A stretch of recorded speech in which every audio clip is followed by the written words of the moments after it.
दरअसल अंतर्राष्ट्रीय आतंकवाद की फंडिंग पर नजर रखने वाली संस्था एफएटीएफ की हालिया रिपोर्ट में पाकिस्तान के राज्य प्रायोजित आतंकवाद की कलई खोल कर रखती है। एफएटीएफ की इस रिपोर्ट से भारत का वो दावा और अधिक मजबूत हुआ है, जिसमें भारत पाकिस्तान में सरकार और सेना द्वारा आतंकियों को पोषित करने का आरोप लगता रहा है। एफएटीएफ ने राज्य प्रायोजित आतंकवाद को पहली बार अंतर्राष्ट्रीय स्तर पर मान्यता देते हुए पाकिस्तान पर सख्त दृष्टि रखी है। एफएटीएफ ने रिपोर्ट के आधार पर पाकिस्तान की निगरानी बढ़ाने को कहा। रिपोर्ट के जरिए पाकिस्तान में सक्रिय आतंकी समूहों के वित्त पोषण, नकली एनजीओ के उपयोग और प्रतिबंधों की चपत का विस्तार से विश्लेषण किया गया है। इसके साथ ही पाकिस्तान से संचालित आतंकवाद की पुष्टि भी हुई है। रिपोर्ट ने इस तथ्य को पुनर्स्थापित किया है कि कुछ आतंकवादी संगठन आज भी कई राज्यों, विशिष्ट रूप से पाकिस्तान से प्रत्यक्ष और अप्रत्यक्ष समर्थन प्राप्त कर रहे हैं। इस रिपोर्ट में पाकिस्तान विशेष रूप से उल्लेखित है, क्योंकि पाकिस्तान आतंकी समूहों लश्कर-ए-तैयबा और जैश-ए-मोहम्मद को धन उपलब्ध कराने का केंद्र बन गया है। रिपोर्ट अपने आप में चौंकाने वाली और आंखें खोलने वाली है। एफएटीएफ की ताजा रिपोर्ट से भारत के दावे पर अब मुहर लग गई है। एफएटीएफ ने पाकिस्तान से संचालित आतंकवाद की पोल खोल कर रख दी है। रिपोर्ट में हुई पाकिस्तान से संचालित आतंकवाद की अब पुष्टि।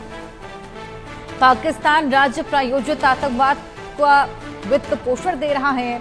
एफएटीएफ ने आतंकियों पर कार्रवाई नहीं होने पर नाराजगी भी जाहिर की है। तो एफएटीएफ की रिपोर्ट, जिससे तमाम बड़े खुलासे देखने को मिले, चाहे वो गोरखनाथ मंदिर पर हमले को लेकर जिस तरीके से पेपैल का इस्तेमाल या फिर जिस तरीके से ई कॉमर्स वेबसाइट के इस्तेमाल से आतंकवादी अब ट्रेडिशनल मेथड से हटकर अब डिजिटलाइज हो चले हैं, डिजिटल मेथड्स का इस्तेमाल कर रहे हैं, जो कि अपने आप में एक बेहद बड़ा कंसर्न। और एक और ये बेहद बड़ा खुलासा, जिस तरीके से पाकिस्तान एक बार फिर बेनकाब हुआ और भारत के दावे पर अब मुहर लग गई है। क्या है एफएटीएफ जिससे अब पाकिस्तान डरता है? ब्लैकलिस्ट होने की राह पर अब पाकिस्तान लगातार बढ़ रहा है। वहीं आतंकिस्तान की एफएटीएफ ने अब पोल खोलकर रख दी। 131 पन्नों की रिपोर्ट, जिसमें तमाम ऐसे बड़े खुलासे। एफएटीएफ की ताजा रिपोर्ट से भारत के दावे पर मुहर लगी है। जुलाई 2025 की रिपोर्ट ने पाकिस्तान की पोल खोल दी है। एफएटीएफ ने पाकिस्तान से संचालित आतंकवाद की पोल खोल दी। रिपोर्ट में हुई पाकिस्तान से संचालित आतंकवाद की पुष्टि। वहीं पाकिस्तान राज्य प्रायोजित आतंकवाद को वित्त पोषण दे रहा है। एफएटीएफ ने आतंकियों पर कार्रवाई नहीं होने पर नाराजगी जाहिर की। मसूद अजहर, हाफिज सईद और साजिद मीर जैसे आतंकियों पर कार्रवाई नहीं होने पर नाराजगी भी है। एफएटीएफ की पाकिस्तान पर अब सख्त नजर है। एफएटीएफ ने रिपोर्ट के आधार पर पाकिस्तान की निगरानी बढ़ाने को भी कहा है। अब पाकिस्तान में सरकार और सेना पर आतंकियों को पालने का आरोप भी लगाता रहा है एफएटीएफ। तो यानी कि अब भारत के दावों पर मुहर लग चली है और ये रिपोर्ट में तमाम ऐसे बड़े खुलासे निकलकर सामने आ रहे हैं। अब इसी को लेकर और डिस्कशन करेंगे। हमारे साथ हमारे खास मेहमान लेफ्टिनेंट कर्नल रिटायर्ड जे सोडी जी, जो कि डिफेंस एक्सपर्ट हैं, वहीं colonel retired TP Tyagi ji, जो कि डिफेंस एक्सपर्ट हैं, जुड़ गए हैं। बहुत स्वागत है सर आप दोनों का। जय सोडी जी, सबसे पहले मैं आपके पास आऊंगी। एफएटीएफ की रिपोर्ट में तमाम बड़े खुलासे, चाहे वो ई कॉमर्स वेबसाइट के इस्तेमाल को लेकर, ट्रेडिशनल मेथड से हटकर डिजिटलाइज होने के मेथड्स को लेकर जो कि कंसर्न रेज हुआ, वहीं अब पाकिस्तान का चेहरा एक बार फिर बेनकाब हो चला है और भारत के दावे पर मुहर लग गई है। सबसे बड़ी बात, आपके न्यूज चैनल पर हूं और विख्यात को पैनलिस्ट के साथ हूं। वाकई ये भारत के लिए बहुत बड़ी जीत है कि हमने इतने बड़े मुद्दों को एफएटीएफ में पास कराया है और अब पूरी दुनिया पहले से भी जानती थी, लेकिन अब पूरी चीजें स्पष्ट हो चुकी हैं कि पाकिस्तान कैसे दुनिया का आतंकवाद का गढ़ है।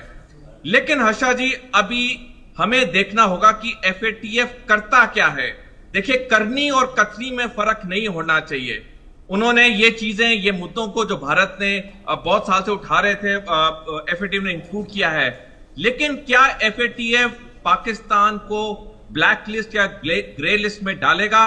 सबसे बड़ा प्रमाण तो एफएटीएफ की इफेक्टिवनेस का यह होगा, क्योंकि हमने देखा कैसे पाकिस्तान पिछले 45 साल से भारत में आतंकवाद को समर्थन करता है। पहले 15 साल पंजाब में 1980 से 1995 और फिर 1989 के एंड से लेकर अब तक 36 साल से ज्यादा हो गए हैं पाकिस्तान जम्मू कश्मीर में आतंकवादियों को भेज रहा है। तो जिस तरह से भारत को सफलता मिली है, जिस तरह से भारत ने कई अंतर्राष्ट्रीय फोरम्स में बार बार पाकिस्तान का नाम लिया है और अब एफएटीएफ ने भी नेशंस को इंक्लूड किया अपनी लिस्ट में। लेकिन जैसे मैंने कहा कि जैसे कहते हैं कि the proof of a cake is in its eating, यानी कि केक का असली स्वाद तब पता चलता है जब उसे खाया जाए। सिमिलरली एफएटीएफ जब पाकिस्तान को ब्लैक लिस्ट या ग्रे लिस्ट में डालेगा तब हमें यकीन होगा कि वाकई में एफएटीएफ सही काम कर रहा है। बिल्कुल। टीपी त्यागी जी, आपको क्या लगता है एफएटीएफ जल्द ही अब पाकिस्तान को ग्रे लिस्ट में डालेगा, या जिस तरीके से एफएटीएफ ने अभी कहा है